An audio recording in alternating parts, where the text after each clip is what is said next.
Do you ever wake up and you say, I don't want to do it today? I fight against my mind. Yes, sometimes it's happened. We are all human beings. We are not happy every day. We are, not in a good mood every day. It's normal. It's part of us. What do you do to overcome that? I fight against that. It's the big challenge. It's when you're not willing to do something, but you have to do it. This is the main point. This is why I say our mind, it's a box of surprises, and you have to challenge yourself to be consistent. I repeat, sometimes it's hard. It's what many people say, you like to go to the gym every day. Of course, no. It's not true. Nobody likes to go to the gym every day. But you have to do it. Probably yes, because your mental strength is coming from that moments, that in a hard moments, you should do it.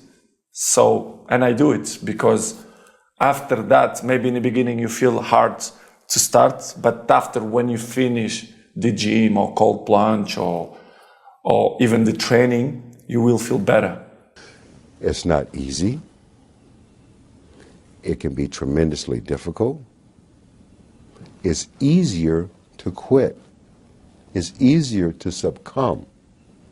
It's easier to give in, but to go forward, that's tremendously difficult.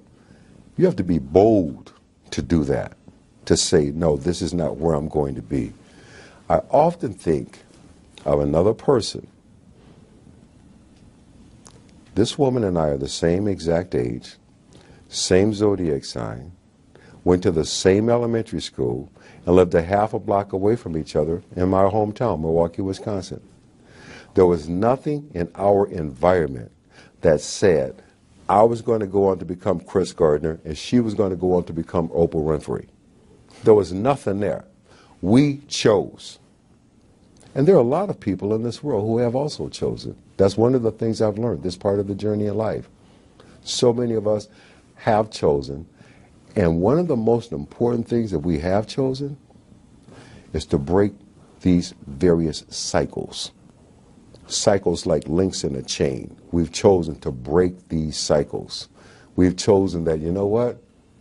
Whatever was an issue, a challenge, or a problem for me does not have to become generational and get passed on to my children. Find something.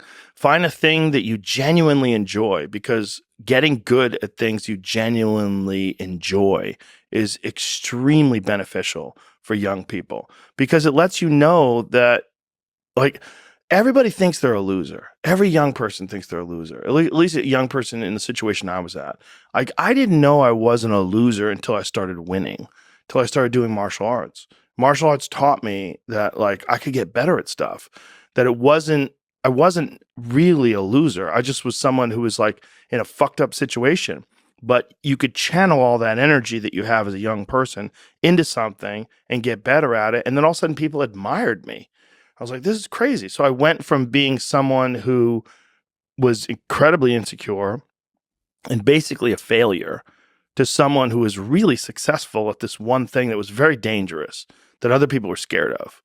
And that gave me immense confidence and also a real understanding of the direct correlation between hard work and success. The human mind is not made to stay at one place at one time.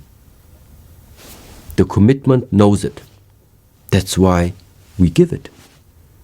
This is why we say, okay, I commit to it. Because I know that hard times will come, that I will find excuses why not to make it, that I will have days I'm not in the mood to practice it. I know these times are going to come, but this is why you do the commitment. Just very similar, like you are committing to marry your wife. If everybody would know,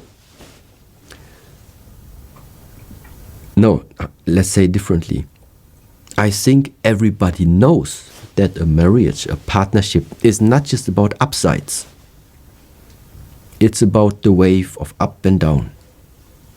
And because you have the waves of up and down, because you know it's not always gonna be beautiful, it's not always gonna be red and pink.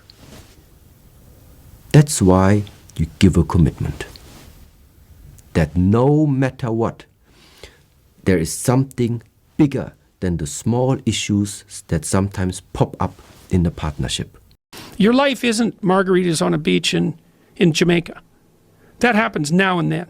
Those are exceptions. Your life is how your wife greets you at the door when you come home every day. Because that's like 10 minutes a day.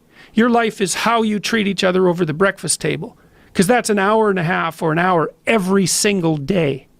You get those mundane things right, those things you do every day. You concentrate on them and you make them pristine. It's like you got 80% of your life put together.